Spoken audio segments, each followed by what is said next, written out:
Bonsoir, bienvenue sur la Libre Antenne, lundi, mercredi, vendredi, 21h minuit sur meta.tv ou metatv.org, c'est au choix.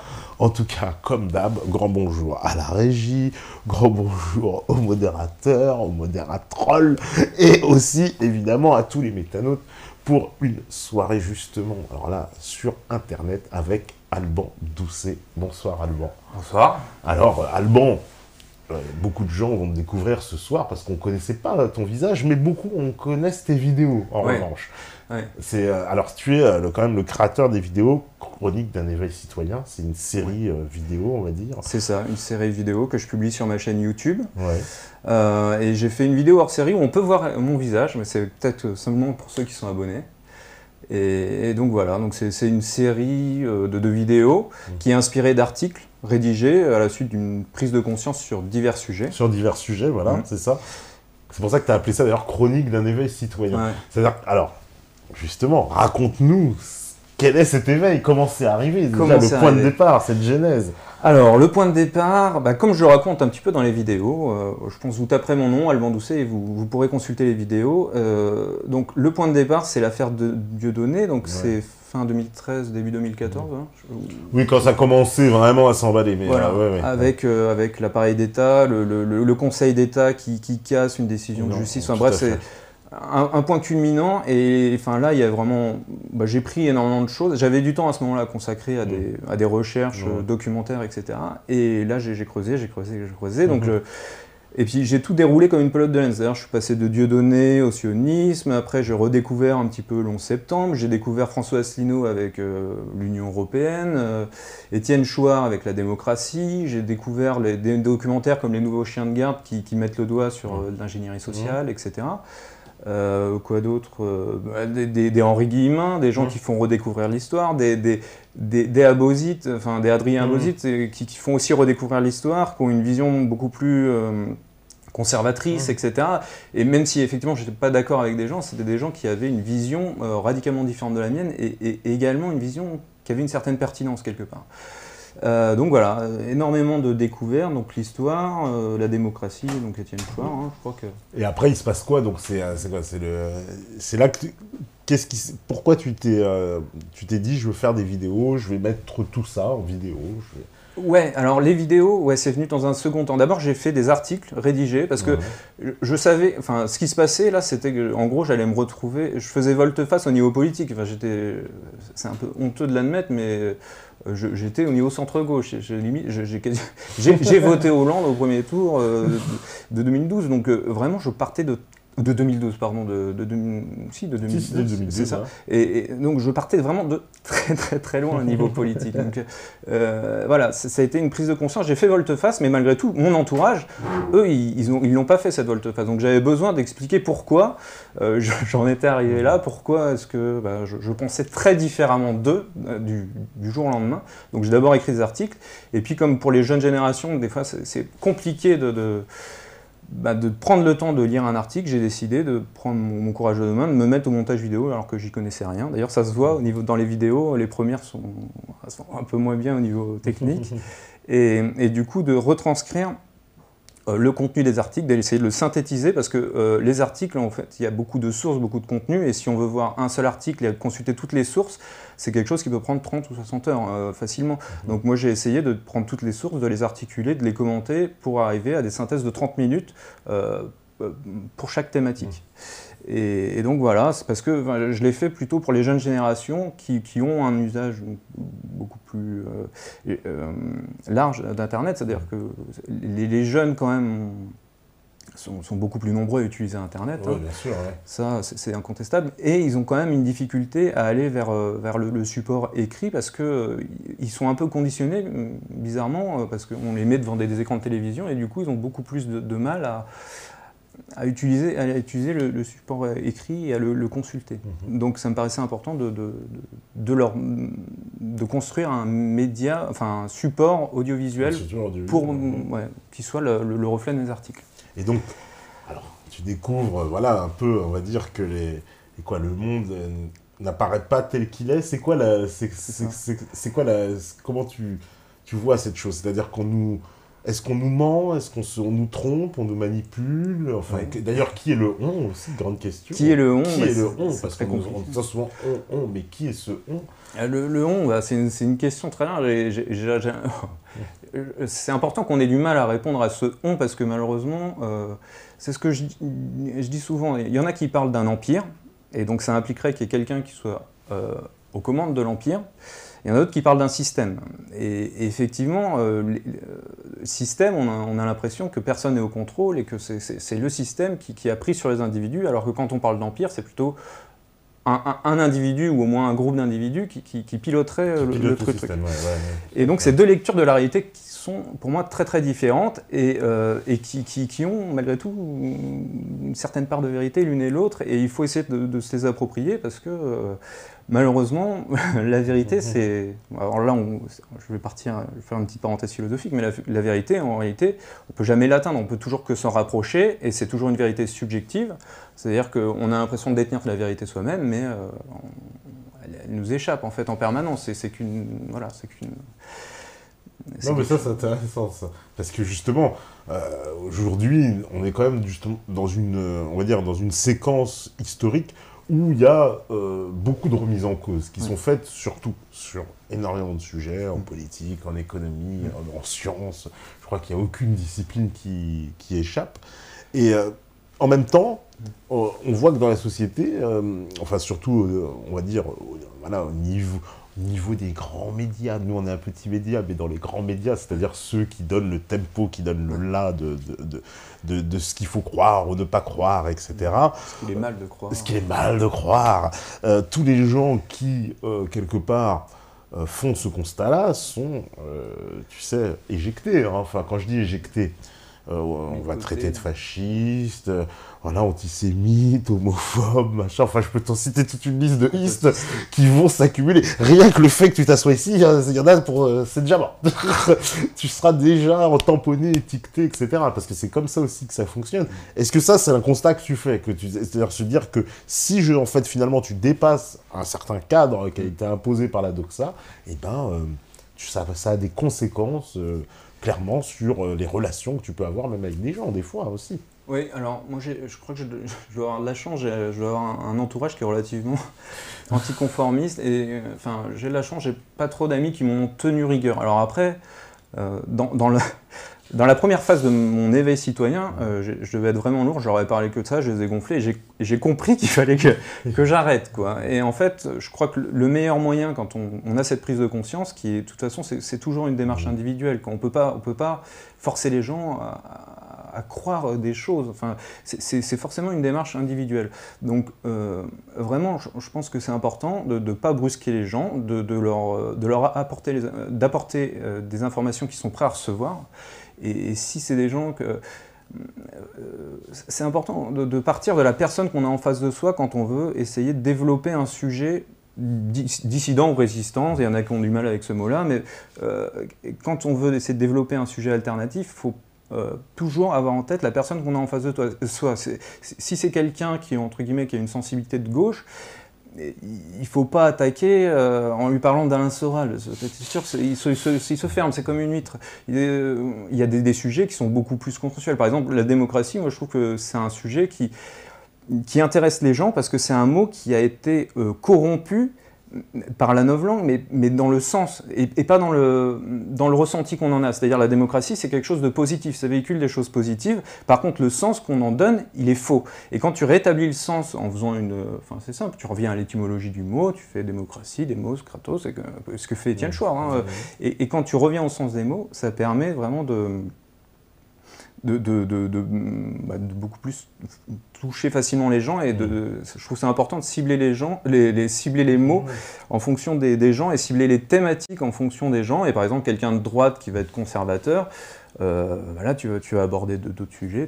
Parce que ça, c'est important ce que tu dis, parce que souvent, les gens qui essayent d'aborder justement ces thématiques alternatives, ils sont confrontés, comme tu le dis, soit à une fermeture d'esprit totale, ou alors évidemment au dénigrement, voire à la raillerie, etc. Enfin, il y a tout de suite une déconsidération, en tout cas de la personne, quoi. Et alors ça, toi tu dis justement, il vaut mieux arriver en prenant en compte justement la personne en face, on va dire le récepteur, entre guillemets, justement, puisqu'on parle de communication, et adapter son message pour pas...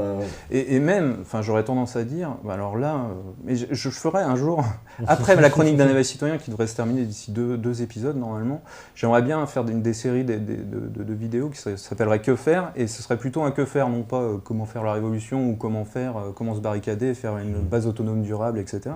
Plutôt que comment faire pour, entre guillemets, véhiculer des thématiques dissidentes avec les autres, que ce soit voilà, sur différents aspects. Donc ça, j'aimerais bien faire une vidéo là-dessus. Et la question, pardon Non, la question, c'est justement, quand tu dis il faut adapter en fait le discours. Ouais, voilà, c'est ça. Donc c'est important d'adapter le discours, et surtout aussi, donc ça c'est un peu des préceptes un peu de Socrate, c'est-à-dire de ne pas vouloir imposer ses vues aux autres, mais partir de la vision des choses de l'autre, en fait, de lui dire, de lui poser plutôt des questions, et du coup, de lui dire, comment tu vois ça? Pour toi, c'est quoi la tolérance? C'est quoi le respect? Par exemple, j'aime bien aussi des fois revenir au sens de certains mots pour essayer de faire évoluer la mentalité, la vision des choses des gens en posant des questions. Et ça, c'est vraiment, pour ne pas brusquer son entourage, c'est fondamental d'aborder les choses doucement. C'est un peu philosophique ce que tu dis, c'est presque un petit peu... C'est une démarche philosophique, c'est-à-dire que presque j'ai envie de dire, c'est la plus grande sagesse de dire bon la personne, je vais la considérer, parce qu'on sait qu'on marche sur des œufs, clairement. Quoi. Alors non seulement c'est philosophique, mais c'est aussi stratégique, c'est aussi très pragmatique, c'est-à-dire que on ne convainc pas les gens en disant voilà ce qu'il faut croire, mon vieux, voilà, t'as rien compris, voilà la bonne... non, si tu rentres dans un débat comme ça, c'est sûr que la personne va se braquer. C'est ce qui se passe quand tu parles politique, quand tu mets un gars de gauche et un gars de droite l'un en face de l'autre, ils vont opposer leurs arguments, voilà, ils vont se prendre la tête, ils vont voir, peut-être qu'ils vont se fâcher, peut-être qu'ils vont terminer en se tapant dans le dos, mais au bout du compte, ils vont rester sur leur vision des choses, ils ne vont pas évoluer. La personne qui évolue, c'est une personne à qui éventuellement tu apportes des nouvelles connaissances, par exemple type sur la démocratie, etc. Mais à qui une personne que tu fais évoluer sur le sens de certains mots, sur la vision qu'il a du monde, en lui donnant éventuellement des sources, mais ça à la fin, et c'est qu'après qu'il ait exposé ses sources à lui, vraiment, enfin, je pense que c'est très important de partir de l'autre quand on veut qu'on marche sur des œufs, parce qu'aujourd'hui, les gens, je sais que faut bien le dire, même dans le monde professionnel, dans le monde de l'entreprise, on s'interdit de parler de certains sujets, clairement, pour pas trop... C'est-à-dire celui qui aura par exemple, voilà, pour mettre les pieds dans le plat, tu citais Adrien Abosi, lui, justement, dans ses conférences, il prend souvent l'exemple de la personne qui va parler, par exemple, d'immigration, sujet hautement sous tension, si c'est qu'à de le dire. En tout cas, qui est désigné comme mauvais et d'extrême droite et de en fonction de la position de la personne. C'est-à-dire, si la personne, elle n'est pas conforme à l'idéologie qui a imposé la doxa, elle sera classée extrême droite, machin, etc. Et il y a une peur même de ça. Est-ce que finalement l'autocensure, c'est pas les gens qui s'autocensurent après Oui, il y a un peu de ça. C'est pour ça, dans la vidéo sur l'ingénierie sociale, c'est l'extrait que je mets d'Adrien Abosi qui parle du surmoi social, et effectivement, ça c'est très pertinent, et c'est un véritable intérêt de prendre conscience qu'effectivement, avec l'idéologie dominante, on nous infuse un surmoi social, c'est-à-dire quelque chose qu'il est mal d'évoquer en société, et surtout une position qu'il est mal de prendre face à cette thématique. Et ça c'est vraiment... J'ai été très content de découvrir ça avec Adrien. Parce qu'en plus, on peut dire qu'on peut... ce qu'il décrit là justement ce mécanisme, on l'observe aussi, même des fois dans les grands médias. Moi, j'avais débooké une fois une vidéo de Michel Onfray, et on sentait ce mécanisme. Il n'allait pas au bout de sa pensée, parce que si jamais alors, marcher sur des œufs, c'est le cas de le dire, mais au millimètre, s'il met un mot qui...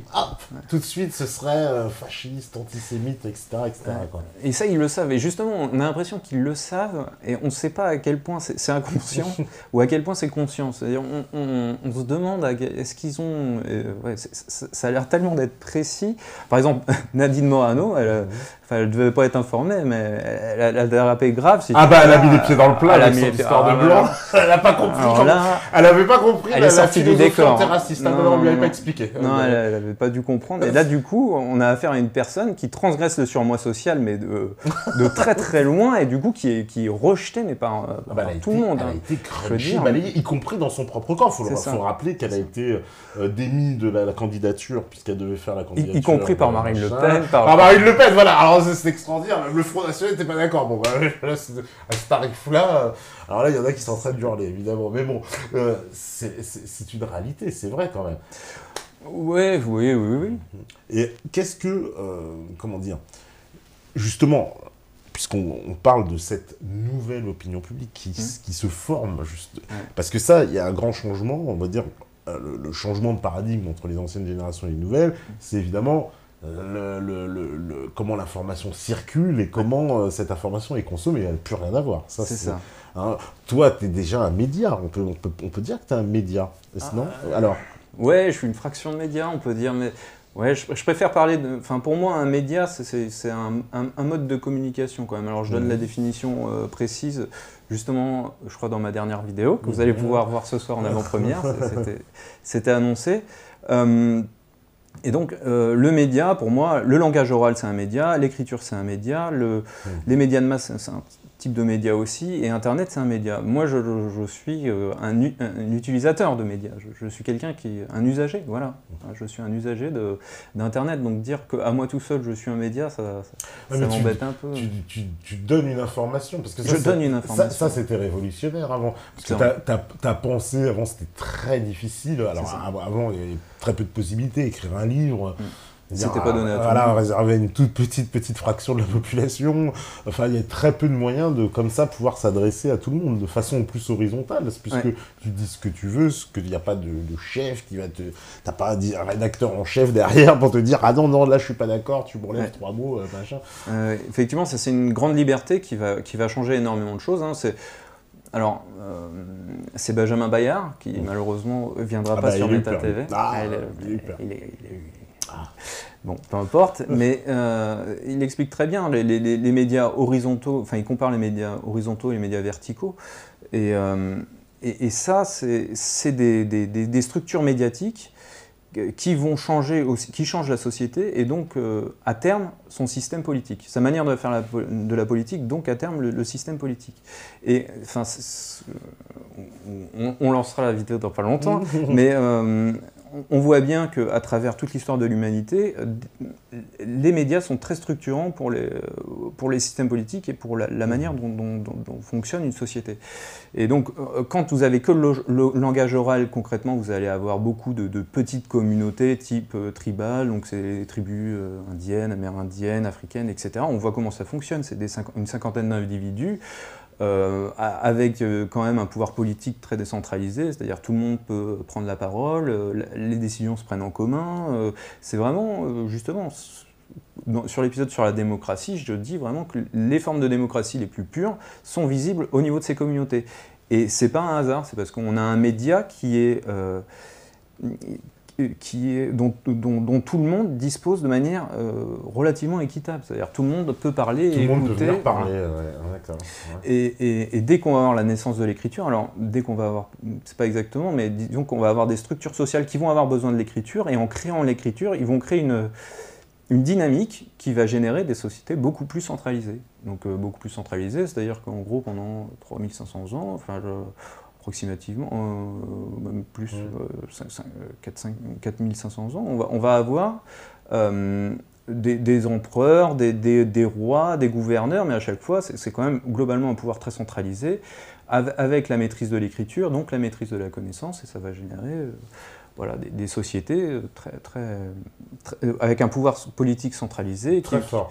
Voilà. Mais, et dans une société moderne, on va dire, justement, où on peut comparer la télévision à un média très centralisé, on va dire. Alors, très centralisé et très vertical. C'est-à-dire qu'avec la télévision, ce qui est vraiment différent, c'est que y a la télévision, mais c'est vrai pour tous les médias de masse. Pour moi, la télévision, la radio, la presse écrite, mais grand public, si vous voulez, c'est, en gros, ça prend l'essentiel de leur source d'information, aujourd'hui, c'est l'AFP. Donc en fait, c'est quasiment une source d'information unique. Et ça va être une seule source d'information qui va être diffusée par ces médias-là, et ça va être diffusé à un grand nombre de personnes. Mais réellement, quand vous regardez une émission de télé, quand vous regardez le JT de TF1, il y a une seule information qui est diffusée à un grand nombre de personnes. Alors que si tu mets des personnes les unes en face des autres dans un dialogue, là, elles échangent autant d'informations qu'il y a de dialogue, en fait. Parce que dans le principe de la télévision, j'ai envie de dire, il y a l'émetteur, le récepteur, mais le récepteur ne peut jamais revenir. C'est ça. Alors il y a aussi cet aspect-là. C'est pas exact. Il y a plusieurs caractéristiques. Il y a l'aspect vertical que je distingue quand même de l'aspect unilatéral, c'est-à-dire le fait qu'une information, elle part mais elle revient pas. Alors que justement, sur MetaTV, ce qui est très intéressant, c'est que quand il y a deux personnes qui discutent, les gens chattent, ils commentent, etc. Et ils peuvent même poser des questions, il y a une forme d'interaction. Donc là, effectivement, il y a un côté vertical, c'est qu'a priori tout le monde nous regarde, mais il y a un aspect aussi horizontal, c'est-à-dire qu'au fur et à mesure, les gens peuvent commenter. On peut poser des questions, etc. Et poser des questions. Quoi. Et ça, pour moi, MetaTV, ça me fascine énormément pour ça. C'est-à-dire que c'est un média qui est vraiment diagonal, dans le sens où, à la fois, il reprend l'aspect vertical, donc c'est quand il y a quelqu'un qui, a priori, est considéré intéressant par une communauté de métanautes, en l'occurrence, qui vient, parce qu'il est sollicité ou il est plébiscité, il vient et à ce moment-là, il expose ses idées et au fur et à mesure, il y a toute une communauté qui pose des questions. Et il y a une interaction qui se crée. Et ça, je trouve ça, c'est assez novateur. Là, c'est un changement de paradigme, parce qu'on n'avait pas connu ça précédemment. C'est un changement de paradigme, un changement médiatique, un changement de mode de fonctionnement des médias. Et ça va changer les choses, parce que aujourd'hui, quand un homme politique par exemple, quand il y a des débats à la présidentielle, c'est le journaliste qui pose ses questions, donc le journaliste, souvent, il s'entend non plus assez bien, il est dans le même monde qu'eux. Alors que si demain, ils viennent sur MetaTV, toi, tu vas poser quelques questions, mais surtout, on prendra les questions des métanautes pour lesquelles tout le monde aura voté, si tu veux. Et on lui posera des questions qui ne l'arrangeront peut-être pas, et qui parleront d'autre chose que de croissance économique systématiquement. Voilà. Ouais, parce que là, on voit bien que justement, il y a deux générations de télé qui, eux, sont habitués à ce système unilatéral. On prend un peu, j'ai envie de dire, c'est la Pravda, je prends ce qu'on me donne, et puis voilà. Et cette génération, plutôt jeune, c'est vrai, il est vrai, Internet, qui, elle, consomme, mais complètement différemment l'information. Et on peut parler aussi même presque de certains travers, parce que, est-ce que aussi dans cette surconsommation de l'information aujourd'hui, elle n'est pas étouffée, on va dire, des fois avec tous les fakes, tous les hoax, tous les sites, même les sites qui se créent sur ça. Bon, on les connaît là. Voilà, bon, par exemple. Ah bah ça lui fera plaisir, il nous regarde. Je me suis fait un ami parfait. En plus, j'ai vu qu'il avait relayé mes vidéos, je l'en remercie. Mais effectivement, il y a certains sites d'information qui font pas un tri qualitatif. Moi j'ai appris qu'il y avait même, alors là pour le coup j'étais un peu stupéfait, mais qu'il y avait même intention de leur part, donc mauvaise intention, de diffuser des faux articles. C'est-à-dire que les faux articles étaient créés afin de générer en fait des clics, et que tout ça était donc contribuait juste d'une marchandisation de l'article. Et donc par-delà, pour moi, une espèce de positionnement marketing, façon, oui, on est des pseudo-dissidents, etc. Puis, tout ça pour attirer un public, quoi. Après, il y a deux choses. Effectivement, là, j'avais quand même vaguement un projet de site qui est vraiment à l'esprit de pré-projet. Mais ça aurait été intéressant d'avoir justement une communauté de gens qui pensent différemment, des dissidents, alternatifs, résistants, on les appelle comme on veut, mais qui puissent dire, ok, voilà les médias qu'on a recensés, y compris éventuellement des médias grand public, pourquoi pas. Voilà le nombre de fausses informations qu'ils ont relayées, voilà, parce que les médias grand public en relaient aussi. Voilà le nombre de fois où ils ont identifié, ils ont corrigé l'information, et le nombre de fois où ils se sont excusés pour l'information. Et si on arrive à faire entre guillemets, un tableau de bord comme ça qui permet d'évaluer, de noter de manière entre guillemets communautaire les médias, ça permettrait de faire le tri pour ceux qui débarquent. Après, bon, ça c'est juste pour parler du projet. Mais globalement, ce qu'on peut dire, c'est qu'effectivement, quand on débarque dans ce milieu-là, on prend les informations un peu partout. Et puis on voit qu'il y en a qui sont un peu moins pertinentes que d'autres. Et puis on voit des vidéos qui recensent, qui reprennent et qui dénoncent certaines informations fausses reprises par tel site. Donc entre guillemets, il y a une espèce d'effet d'expérience qui joue, et au fur et à mesure, on va sélectionner les médias alternatifs. Il y a une espèce d'écrémage naturel. C'est ça. Il y a un effet d'écrémage naturel, puis aussi en discutant. Pourquoi tu prends l'information ici et pas là là, il dit... Enfin, je pense qu'il y a une espèce de sélection naturelle par la qualité qui se produit au niveau des médias. Donc oui, c'est inquiétant l'espèce de masse, mais je me dis qu'au fur et à mesure, il y a une espèce de sélection naturelle. Et puis donc ça va, on va dire, voilà, justement, s'écrémer tout seul. Parce que ça existe, ce positionnement-là, il existe, clairement. On peut pas enfin, il y a des gens qui consomment ça. Des fois, on a l'impression que c'est un peu pour... se donner du sensationnel, ou je ne sais pas, une espèce de... Je sais pas pourquoi, enfin, ouais, j'avoue que je comprends, enfin, ouais, ou pour faire du buzz, ou parce qu'ils ont besoin de faire de l'audimat, parce que peut-être que leur site fonctionne avec de la publicité, qu'ils ont besoin d'audimat pour faire tourner leur site, et ils croient que c'est une bonne solution, mais enfin, sur le court terme, peut-être que c'est une bonne solution, mais sur le long terme, ils vont perdre toute leur crédibilité et a priori toute leur audience, donc... c'est un peu idiot, mais après, quand on est dans une démarche militante, c'est soit on prend le parti de donner la parole à un grand nombre de personnes, un peu comme ce que vous faites vous à Meta TV, et dans le lot, il y en a peut-être qui diront plus de bêtises que d'autres, sachant que des bêtises, on en dit tous. Hein. Moi, le premier, dans mes vidéos, je confesse que j'ai certainement dit des bêtises, et j'en ai dit, je le sais, et je m'en excuse. Au-delà de ça, c'est... à part les excuses, j'en étais où? Je disais qu'il y a des gens qui disent des bêtises, mais il y a aussi des gens qui disent des choses vraiment intéressantes, et c'est ceux-là qu'il faut apprendre à sélectionner, d'évaluer qui dit plus ou moins de bêtises que l'autre, et entre guillemets de faire son marché, quoi. C'est important de savoir. C'est comme quand vous allez sur le marché, il y a un machin qui vend 3-4 fois, enfin à chaque fois ses fruits et ses légumes sont un peu pourris, au bout d'un moment vous n'allez plus le voir. Vous préférez peut-être payer 1 € à l'agence Infoli pour avoir de l'information de qualité, vous irez voir un tel, vous irez un peu voir machin parce que vous savez que des fois il y a des trucs bien, etc. Voilà, il y a un effet d'expérience qui joue. Parce que ça, en plus aujourd'hui on est dans une configuration, il y a de plus en plus de médias, on va être clair, de plus en plus aussi de gens qui donnent l'information, qui font des vidéos, etc. Enfin, et c'est tant mieux. Et c'est tant mieux. Plus il y a Et c'est tant mieux. Et c'est tant mieux. C'est tant mieux, parce que j'ai l'impression qu'en France, on est assez même en avance par rapport à beaucoup de pays. Semble-t-il, je dis ça, beaucoup de gens qui voyagent autour de nous, qui font, on va dire, cette expérience, qui nous disent, mais il y a très peu d'équivalent à ce qui est en train de se passer en France dans ce foisonnement médiatique. Alors, c'est assez encourageant. Ouais. Enfin, hormis les États-Unis, évidemment, où ils ont beaucoup d'avance. Mais en Europe, semble-t-il qu'on soit assez avancé. D'accord. Alors, ouais, ça m'étonne. Et en même temps, je me dis, il y a une telle chape de plomb sur la parole politique. On a l'impression que vraiment, il y a une telle oppression de la pensée, de la parole, de tout ce qu'on a le droit de dire et de ne pas dire, que forcément ça s'évacue sur Internet. C'est ça.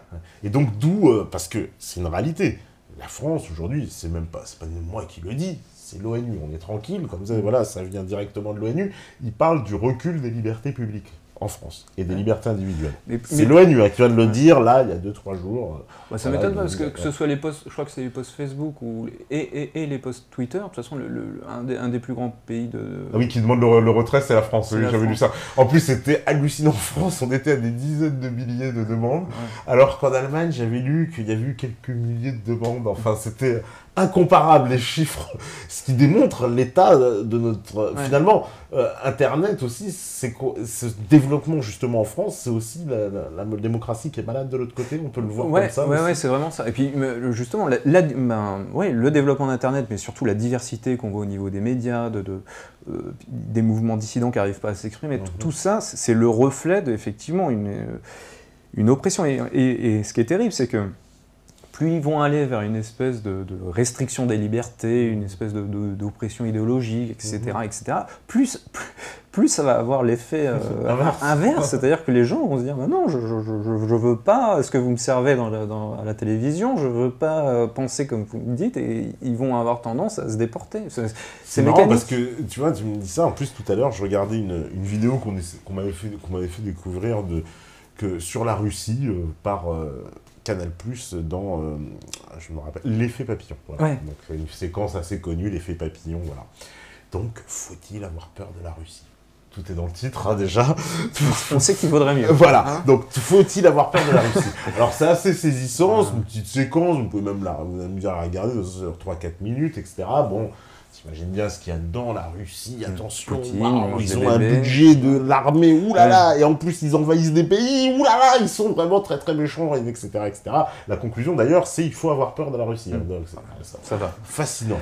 Alors, comme vous imaginez, voilà, bon, un reportage, on va dire, de propagande classique quand on connaît la France et son positionnement géopolitique vis-à-vis de la Russie, États-Unis, etc. Et pourtant, quand on lit les commentaires qui sont en dessous de la vidéo, et ça c'est très très très intéressant, c'est parce que ce sont les commentaires qui sont en dessous de la vidéo. Et ben personne ne se laisse berner. C'est vrai ? C'est hallucinant. Non mais je suis obligé d'en parler parce que ça va dans ce qu'on dit de cette nouvelle opinion publique. J'ai halluciné de voir à quel point il y avait justement de la lucidité, on va dire, chez les internautes. Les internautes, en tout cas, qui ont regardé cette vidéo et qui ont compris immédiatement tous les aspects de propagande de la vidéo elle-même. Je veux dire, c'est comme si chacun avait fait son petit déboulcage, parce qu'à un moment dans la vidéo, par exemple, il mentionne le budget de l'armée russe, qui est de 77 milliards, et qui est une blague, quand on compare au budget de l'armée américaine, qui est de 800 milliards, je ne sais plus quoi. Enfin, quand on s'intéresse à ces chiffres-là, on sait que c'est une blague, puis le budget. Après, on vous parle de je sais pas quoi, des 700 000 Russes, ou je sais pas quoi, 120 000 soldats, et de quelques bases russes, mais on ne nous parle pas des 192 bases américaines et des millions de soldats. Et donc, les gens ne se laissent plus avoir. Et finalement, on voit que ce que tu dis, que la mentalité des gens qui vont s'informer sur Internet, modifie leur vision de la réalité. Ils rentrent en conflit avec les grands médias. Ils n'arrivent plus à tomber d'accord, quoi. Après, faut pas se laisser submerger je prends un exemple. Non, mais tu fais bien. Et en l'occurrence, je ne connaissais pas l'exemple. Alors du coup, c'est des commentaires qu'il y a sur YouTube. C'est les commentaires sur YouTube, oui. C'est les commentaires sous la vidéo. Et au niveau des pouces... Alors les pouces, c'est marrant. Il y a presque 50-50. Ah ouais, quand même. C'est ça en plus qui est assez marrant. Oui. Mais il y a beaucoup de négatifs quand même. Et alors, malgré tout, je vais un peu modérer tes ardeurs, parce que je pense que c'est important de rester lucide sur cette évolution médiatique. On aimerait bien que les choses aillent vite, parce que nous, on a pris conscience, et on aimerait bien que beaucoup de gens prennent conscience très très vite. Malheureusement, même si le média, on est passé des années 90 à 0% d'Internet, là aujourd'hui, on est à 80% des ménages qui ont un accès à Internet. Donc, en termes de couverture du média, on est très très bon, d'accord ? Par contre, en termes d'usage du média, on est encore très très loin. C'est-à-dire que les sites les plus consultés, alors je mets les chiffres dans ma vidéo, mais les sites d'information les plus consultés, donc c'est Le Monde et Le Figaro, ils sont classés 1000 au classement mondial d'Alexa. Et derrière, je crois qu'il y a Mediapart, qui est un pseudo-alternatif, et Égalité et Réconciliation, qui est quand même un peu un centralisateur de l'information alternative, mais bon, quand même un peu orienté. Et ceux-là, ils sont déjà 14 et 15 000 au classement Alexa. Et après, derrière, Meta TV, je ne sais plus, c'est ridicule. C'est incroyable, mais je veux dire, par rapport aux sites d'information dominants, on a encore énormément de chemin à faire. Tu vois ce que je veux dire ? Malgré tout, les gens qui s'informent sur Internet vont encore très généralement vers des sites d'information dominants, des sites d'information mainstream. Mais cette nouvelle opinion publique, alors je vais prendre un autre exemple aussi qui est intéressant dans l'actualité, c'est l'affaire Black M. Affaire Black M, soyons clairs, c'est une affaire Internet, c'est-à-dire c'est pas une polémique qui est née dans les médias, c'est une polémique qui naît des réseaux sociaux et qui va monter après dans les médias. Non, elle naît d'Internet, cette polémique, à la base. Oui. On peut dire que c'est Internet qui fait naître... Après... Alors... Oui, non mais si. Enfin, moi, ce que j'ai vu, j'ai vu le gouvernement reculer, en fait. Pour moi, clairement, ce que j'appelle un recul. Ils ont quand même déprogrammé... Alors, ils mettent ça sur le dos du maire, bon, machin, etc. Mais en fait, in fine, quand même, le bras de fer avec les internautes, c'est un des internautes, zéro le gouvernement, parce qu'à la fin, ils ont retiré quand même la programmation du chanteur. Alors, c'est comment d'interpréter un événement comme ça? Parce que moi, je l'interprète comme la pression de ces réseaux sociaux qui s'exerce justement maintenant, on va dire, qui peut modifier certaines choses, quoi. Tellement, comme l'opinion publique, jadis, quand on parlait de... voilà, on lançait une mesure, tout le monde était contre, et puis hop, il reculait, bah là... c'est un peu pareil. Alors évidemment, c'est plus facile de déprogrammer Black M que la loi El Khomri. Mais bon, en tout cas, ils ont quand même... C'est plus conforme à l'agenda libéral, hein, disons. Mais bon, bref, alors l'affaire Black M, j'ai pas creusé, mais il me semble, hein, de ce que j'en ai compris, c'est que malgré tout, peut-être que c'est né d'Internet, mais si tu veux, finalement, peu importe où c'est né, le fait est que c'est entre guillemets juste une anecdote. Enfin, une anecdote, c'est comme la viande halal, c'est un prétexte pour montrer que le FN existe, parce qu'en définitive, c'est parce que le FN a mis le truc sur la table quand même. Hein. Alors, c'est pas le FN. Originellement, je crois que tout ça part de F de Souche. Le site F de Souche. Et après, le FN, évidemment. Il l'a mis sur la place publique. Je veux oui, dire, ils ont récupéré aussi. Souche, alors, je veux bien qu'ils aient sorti le truc, mais si le FN n'avait pas embrayé derrière, ben, je suis pas sûr que... Ouais, mais là, c'est les réseaux sociaux. Est-ce qu'on peut dire que c'est le FN vraiment? Parce que le FN, il y a j'ai vraiment l'impression que c'était la réaction, entre guillemets, des deux partis dominants, donc UMP-PS, face au FN, donc qui est le parti, je ne sais pas comment on peut le dire, pas encore trop dominant, qui leur dit « Ah mon Dieu, il y a un chanteur qui chante mal ». Et du coup, ils sont obligés de se positionner, mais ils sont obligés de se positionner pas par rapport aux réseaux sociaux ou à Français Dessous. Concrètement, je crois qu'ils s'en foutent un peu. Hein. Je crois qu'ils voulaient se positionner plutôt par rapport à la déclaration de Marine Le Pen ou machin du FN. En fait. Bah, est-ce que tu ne penses pas qu'au fond, cette pression quand même, parce qu'il y a une pression sur le gouvernement, enfin une pression, il y a une pression ce qu'on appelle les réseaux sociaux en tout cas, qui eux, se sont enflammés sur cette affaire de Black M, en particulier. Ce qui lui était reproché, il faut bien le dire, à Black M, c'était les propos qu'il avait tenus dans les chansons précédentes. Hein. Et ensuite, le débat a basculé en nous disant « Ah non, mais les gens ne veulent pas de lui parce qu'il est noir », ce qui est complètement faux de base. Hein. Il n'y a jamais eu de propos anti-noirs concernant Black M, c'était vraiment par rapport à ses propos. Et à la fin, en fait, moi, ce que je vois, c'est que ce gouvernement-là, il recule, alors que le FN, il y a plein de choses qui sont emparées. Le gouvernement n'a jamais reculé en faisant plaisir au FN. Là, j'ai l'impression qu'il a reculé justement devant l'opinion, et non pas le FN, et non pas devant un parti, quoi. C'est l'opinion. Parce que l'opinion, est-ce que cette opinion, justement, qui s'est enflammée sur les réseaux sociaux, est-ce qu'on peut dire que c'est que les gens du FN? Est-ce que justement ça n'a pas débordé le cadre? Je ne dis pas que ça n'a pas débordé du cadre sur les réseaux sociaux. Ah, certainement, je pense que les gens que ça a indigné sur les réseaux sociaux, effectivement, je pense bien que ça doit déborder du cadre du FN. Mais je pense que s'il y a une réaction politique au plus haut niveau, c'est parce que ça a été relayé par le FN. Entre guillemets, je pense que c'est parce que le FN a fait le relais, entre guillemets, entre les réseaux sociaux. Et ce qui fait de plus en plus, parce qu'on a C'est-à-dire quoi, la peur que ça devienne... En fait, tu dis, c'est devenu un enjeu politique, en fait, et qu'à la fin, il valait mieux le retirer politiquement? C'est ça? Non, je pense que le FN a trouvé que c'était une très bonne polémique pour emmerder, pour mettre les deux autres grands partis en défaut. Et tu dis, oui, ça me plaît bien, un chanteur méchant, je le prends, je vais les emmerder, et puis il les a emmerdés, et puis il les a bien emmerdés, parce que ça les a bien emmerdés, ils ont été obligés de retirer le truc. Donc, ça a fonctionné quand même, c'est pour ça que je me suis trompé. Oui, ça a fonctionné, ça a fonctionné, mais si tu veux... ça fonctionne pas sur le cœur de l'idéologie, ça fonctionne sur Black M, mais je veux dire, la loi El Khomri, effectivement... non, ça c'est plus dur, ça. Voilà. Bon, effectivement, ça fonctionne à la marge, ça fonctionne sur des petits trucs, et peut-être qu'au fur et à mesure, effectivement, dans une certaine dynamique, ça va fonctionner sur de plus en plus de gros trucs, mais... je pense... non, voilà, non, parce qu'il y a beaucoup de choses qui me font penser à ça. Il y a encore un autre petit événement, enfin, micro-événement, on pourrait parler, mais qui... au moins est hautement symbolique. Après les attentats du 13 novembre, Hollande avait demandé à la foule, je ne sais pas si tu t'en rappelles, le dimanche en fait qui a suivi les attentats, de mettre des drapeaux français aux fenêtres. Ça a lamentablement foiré. comment est-ce qu'on interprète ça? Parce que pourtant, le pays est encore sous le choc, hein, les gens sont en mode Charlie, voilà, etc., etc. Et pourtant, personne n'a mis son drapeau aux fenêtres. Je crois peut-être qu'ils en avaient pas. Moi, j'ai l'impression que non, il y avait une volonté vraiment foirée de... J'ai l'impression de ne pas se laisser avoir. C'est-à-dire que, si tu veux, ce que j'entends beaucoup en testant un peu, alors là, c'est basé sur l'expérience des échanges avec les gens, c'est que beaucoup de gens pensent que ces terroristes-là, par exemple, sont armés, financés en Syrie par, évidemment, l'OTAN. Et donc, ils pensent qu'il y a une espèce de contradiction, évidemment, dans le discours des dirigeants européens qui, le terrorisme, comme disait De Gaulle, ils sautent sur leur chaise, le terrorisme. Et pourtant, on sait qu'en sous-main, il y a des aides financières, logistiques qui se font à ces groupes-là parce qu'en fait, ils combattent comme des proxys pour nos intérêts, quoi. Alors,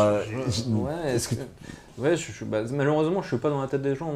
Je sais pas si le mec qui a pas mis son drapeau à la fenêtre, c'est parce qu'il a eu ce raisonnement-là. Parce que vraiment, j'insiste, je veux pas être trop pessimiste, mais on est une ultra minorité de dissidents.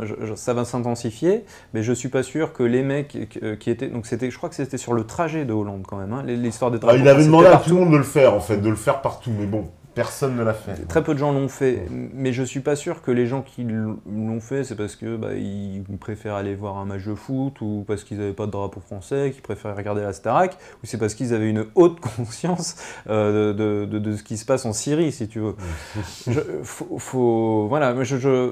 Vraiment, c'est un des points sur lesquels, alors c'est peut-être un point sur lequel je suis un peu pessimiste, mais le changement que va induire Internet sur la société, la prise de conscience progressive que certains ont pu avoir et que de plus en plus de gens vont avoir, mais pour l'instant on est quand même très peu, cette prise de conscience-là, elle est ultra minoritaire. Elle concerne que même moins de 1%, je crois, de la population.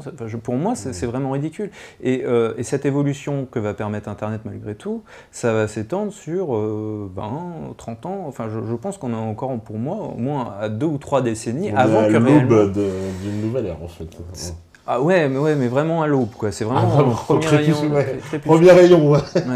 Vraiment. Et ça, c'est important. Parce que tu sais, quand il y avait l'émission, par exemple, aussi de Laurent Ruquier, voilà, qui parle de cette nouvelle opinion publique, hein, donc c'était une émission qu'on avait débookée ici, je me rappelle plus c'était dans quel cadre, je crois bien que c'est avec le passage avec Asselineau, où il parle clairement justement de cette nouvelle opinion publique, et il dit oui, aujourd'hui il y a une bande de furieux sur Internet, machin. Il parle de 6 millions. Bon, ça, je vous laisse les commentaires.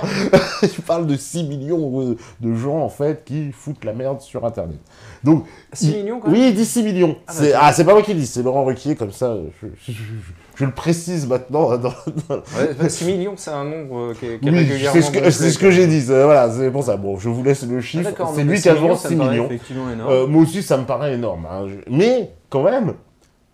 pour moi, quand je l'ai entendu dire ça, je me suis immédiatement dit, cette opinion publique, elle exerce déjà suffisamment de poids pour que même quelqu'un comme Ruquier en parle et dise, oui, elle existe. C'est ça qui m'a fait tilter, c'est de voir quand il a dit, oui, il y a 6 millions de pas contents qui foutent la merde sur Internet.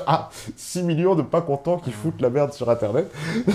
Parce que ces gens-là, aujourd'hui, clairement, quand ils font des choses, parce que ça, tout à l'heure, on parlait justement de... le côté l'échange émetteur-récepteur qui existait sur Internet et le côté, on va dire, d'interactivité, c'est la même chose pour ces gens-là. Parce que finalement, c'est vrai qu'il fait son émission de télé où personne n'interagit, mais quand il va sur Twitter, il va sur Facebook, il est obligé d'aller dans l'interaction, il n'a pas le choix, puisque les gens commentent, etc. Ceci dit, c'est pour ça qu'il y a très peu de personnalités publiques qu'on peut retrouver sur Facebook, ou alors qui répondent sur Facebook, je veux dire... c'est très rare. C'est un peu, je peux les comprendre aussi. Hein. Il y a un côté oppressant aussi, hein, de pouvoir répondre à tout. C'est aussi. Oui. je crois que tu sais. Moi j'ai arrêté Facebook. Je te le dis clair et net à cause de ça. Même Twitter, ça reste. C'était complètement une oppression perpétuelle, hein, puisque les gens te harcèlent, tu vois. Littéralement. Littéralement, ils te harcèlent. On peut parler de ça. Ouais. Donc c'est Mais néanmoins, il en fait la remarque que ça existe, c'est-à-dire que même pour quelqu'un donc de la Et tu télévision. vois, je suis impressionné par le chiffre de 6 millions. Après, Ah bah c'est ce qu'il dit lui, hein, il avance ce chiffre. Donc, je trouve ça un peu drôle 6 millions, mais bon. Après, je me suis dit d'où il sort son chiffre. Mais après, je me suis dit quand même, c'est le chiffre standard. C'est le chiffre standard, voilà, c'est la bonne taille. Et du coup, bon, il balance ce chiffre, mais je me suis dit quand même, il réalise, d'ailleurs, c'est assez marrant hein, dans cet échange, parce que, si je me rappelle bien, il y a Audrey Pulvar, Léa Salamé, Laurent Ruquier, ils parlent à 3 de ça.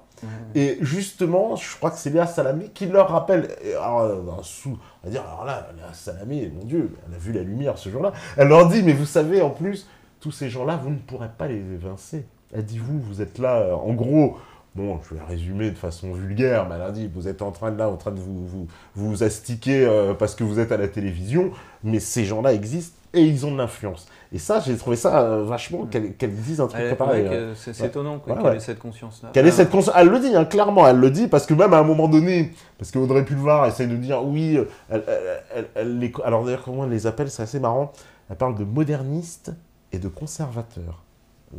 Deux termes très très intéressants, je trouve. Elle se situe dans le camp des modernistes. Nous serions des conservateurs. Ah, on est des gros conservateurs sur Internet. Sur Internet.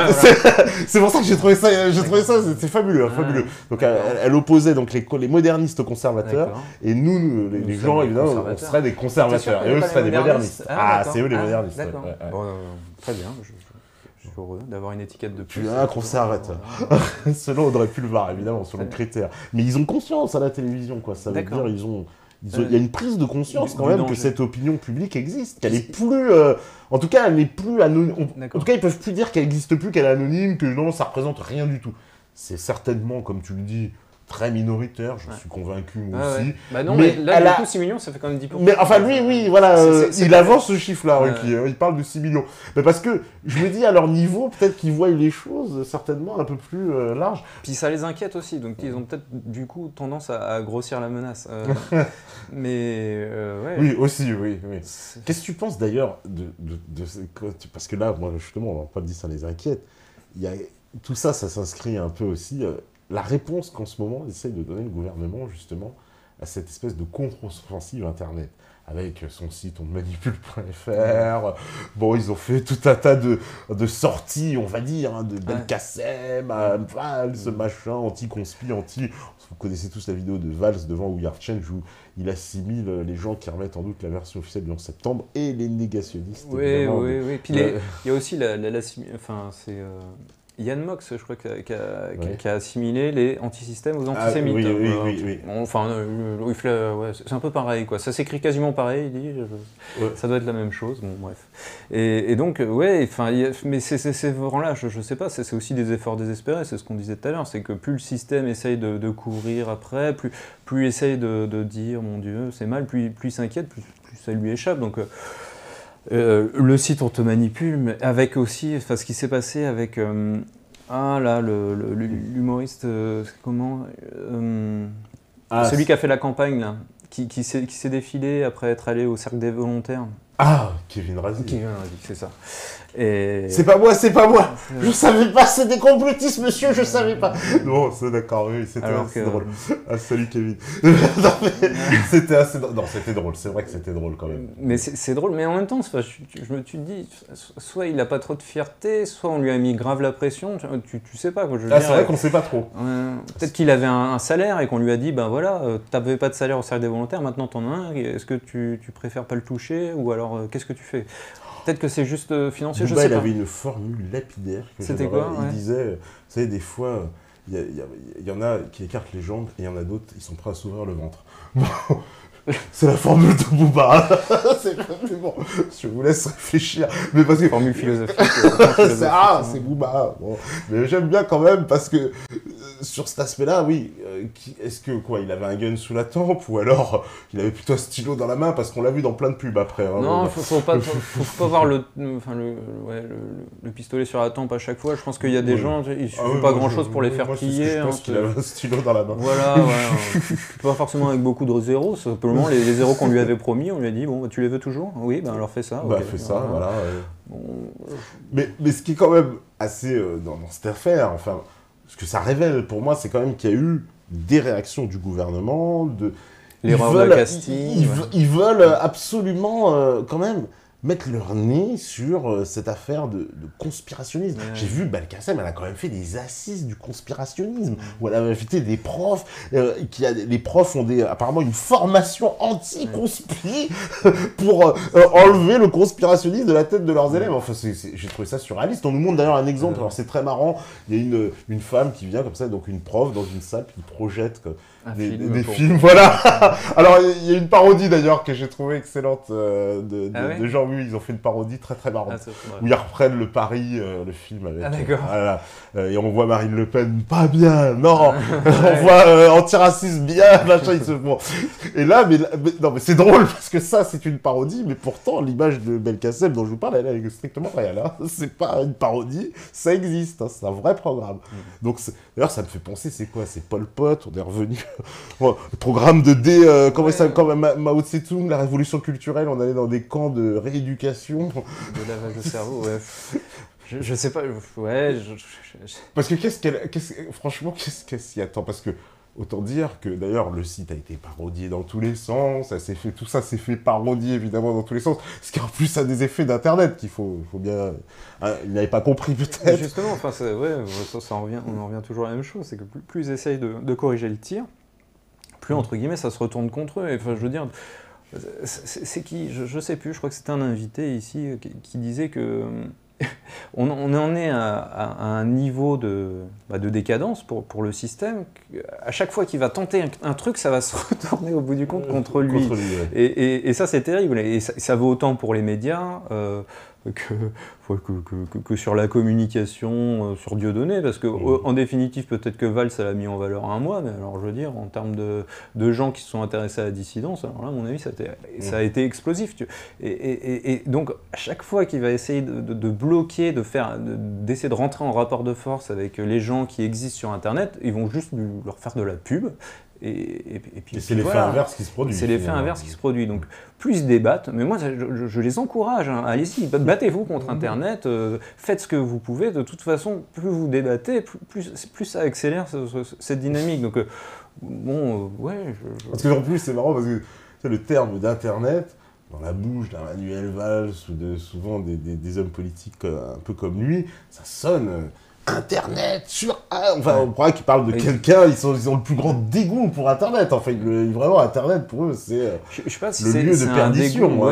C'est un dégoût, en tout cas, c'est quelque chose qu'ils craignent absolument. Et du coup, le fait qu'ils le craignent, ça veut dire peut-être qu'ils le comprennent, qu'ils comprennent que c'est ce qui signe leur perte. Parce que, pour moi, réellement, hein, le fait d'avoir un fonctionnement comme ça qui soit très très horizontal, ça va générer mécaniquement, peut-être d'ici un certain temps, et peut-être moins longtemps que ce que je pense, parce que si tu parles de 6 millions, peu importe, hein, mais ça va générer une dynamique dans la société qui va produire à terme un désir de changement politique et de système politique, et ça va être central dans les années à venir, et particulièrement s'il y a des révoltes et des révolutions, et je pense qu'il y en aura, c'est inévitable.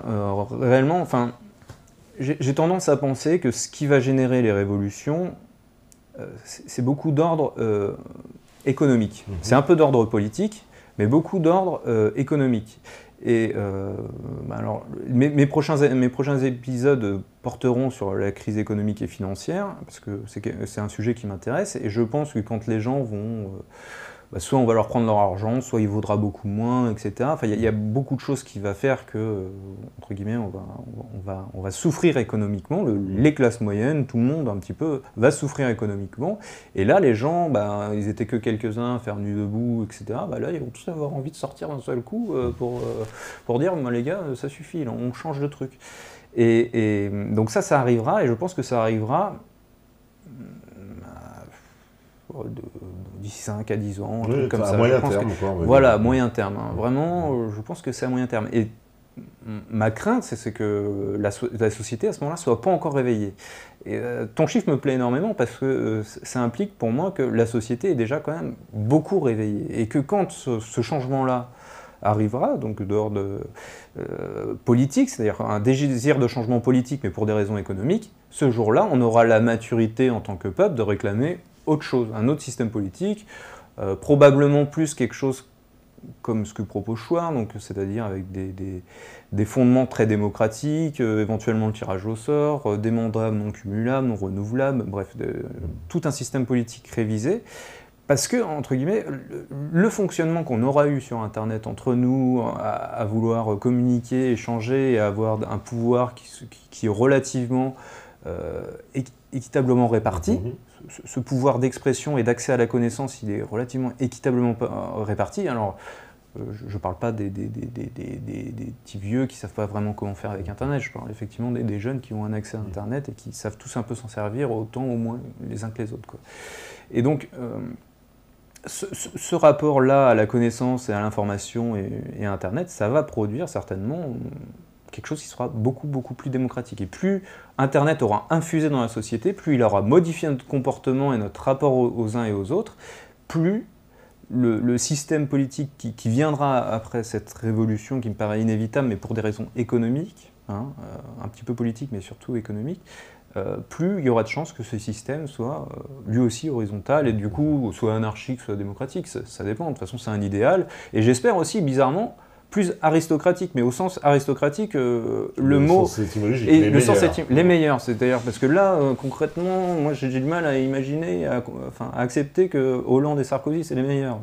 Non, ça me fait mal de reconnaître ça. Je pense que vraiment il y a des gens de bien meilleure qualité que ces gens-là, et du coup effectivement c'est important que le peuple puisse avoir un plus grand pouvoir politique, mais effectivement qu'il y ait des gens de qualité qui réellement mais je veux dire qualité au niveau moral, au niveau de la sagesse, au niveau enfin, plein de choses, quoi, au niveau des qualités intellectuelles, enfin bref, je ne veux pas épiloguer sur Sarkozy, on s'en fout, mais bon, voilà, c'est le fait d'avoir des gens qui sont vraiment considérés et considérables comme étant les meilleurs, ça me paraît aussi important.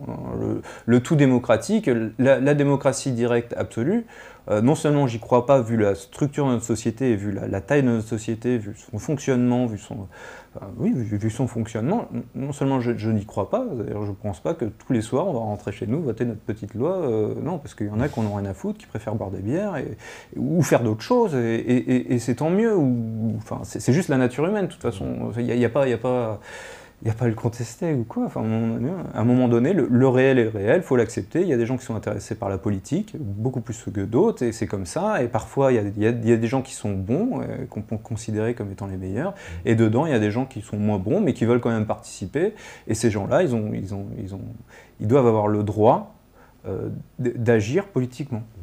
Alors justement, avant la pause, je vais vous poser cette question, en parlant de politique et d'Internet. Internet, on pourrait dire que dans son projet de départ, au départ des années 90, c'était quelque chose qui était très orienté sur, on va dire, allez, pour résumer brièvement, la consommation et le sexe, mais qui se rejoignent d'ailleurs un peu les deux. Mais voilà, en gros, allez-y pour commencer à acheter des choses et puis consommer de la sexualité. Et puis, petit à petit, j'ai l'impression qu'il y a la bulle politique qui est apparu. Ouais, parce que c'était pas prévu pour. Et j'ai l'impression que c'était pas prévu au programme. Clairement pas. Et pourquoi je dis pas prévu au programme? Parce que les réactions des États, des gouvernements, a été de poser de plus en plus de limites, de liberté sur Internet, de freiner. Voilà. C'est logique, en même temps, c'est pas plus mal. C'est ce que disait Benjamin Bayard quand il parle aussi de la création d'Internet. On dit souvent qu'Internet a été créé par l'armée américaine. En fait, c'est pas vraiment. Pas exactement le cas. L'armée américaine voulait un réseau qui soit indestructible, et les mecs à qui ils ont demandé, c'était plutôt des hippies, etc., dans la Silicon Valley. Les mecs ont cogité 2 secondes, effectivement, et comme ils avaient aussi une certaine idée de la politique qui devait être plutôt portée vers une anarchie, ils ont dit, vous voulez quelque chose d'indestructible, on va vous faire quelque chose d'incontrôlable. Et voilà, le lien de causalité était évident pour eux, donc ils leur ont vendu Internet. Donc l'armée s'est retrouvée très contente avec un réseau d'informations indestructibles qui était aussi incontrôlable. Et il y a des petits malins qui ont fait, on va le vendre à tout le monde, ça va être génial, on va faire du business, on va vendre du porno, et comme ça, ce sera nickel pour l'ingénierie sociale, ils sont tranquilles à se tripoter, et comme ça, ils nous feront moins chier au niveau politique. Bon, là, je suis un peu vulgaire, excusez-moi. Et c'est bien parce que Internet a été vendu comme quelque chose pour faire du commerce et que les foules soient tranquilles devant leur PC. Et en réalité, il y a l'effet que peut-être que certains anarchistes avaient en tête, c'est que ça va générer un fonctionnement social qui lui-même va induire un fonctionnement politique qui entraînera à son tour un désir de réforme politique, structurelle, systémique. Hein. Et ça, je trouve ça assez merveilleux parce que du coup, c'est juste des gens qui ont vendu une idée, et en fait, c'est la graine. En fait, et on en revient tout au début, ce qu'on disait tout au début, c'est-à-dire que quand on veut convaincre quelqu'un, c'est beaucoup mieux de planter une petite graine, c'est-à-dire lui dire, voilà, moi ce que je pense, tu glisses une petite définition, et laisser là. Et, enfin, ça, c'est l'image que Schwartz a souvent, l'histoire de la petite graine, la petite idée qu'on sème dans quelqu'un, et qui fait son chemin tout seul. Des fois, tu le réinterroges, tu fais alors, tu as pensé, tu as réfléchi, ah oui, non, et tu laisses la chose se développer. Et là, ce qu'ont fait les anarchistes, les gens de la Silicon Valley qui ont pondu Internet, c'est qu'ils ont semé la graine, ils ont attendu que ça pousse, et les mecs ont cru qu'ils avaient trouvé un truc génial. En fait, ce qu'ils ont développé, c'est juste le truc qui allait les détruire. Et je trouve ça assez amusant. Eh ben là, mais l'histoire d'Internet, tellement de choses à voir. Eh ben ça tombe bien, on va faire la pause à la thé. La régie, elle est prête, c'est magnifique. Et puis on revient juste après. Voilà. Oh là, il y a déjà plein de questions. C'est super. Voilà, c'est exactement ce qu'on voulait. 5000, c'est clair, ça impressionne. Bon, il y a aussi encore quelques trollers, mais bon. C'est normal. Comme d'hab. C'est normal. On a notre, comment on appelle ça? On a un taux de troll, comment on appelle ça? Minimal, qu'on respecte, quoi. On a notre moyenne de troll. Hein. Bientôt le coin Guantanamo, de toute façon. Ils auront des nouvelles. En tout cas, on fait la pub et puis on revient juste après. À vous la régie.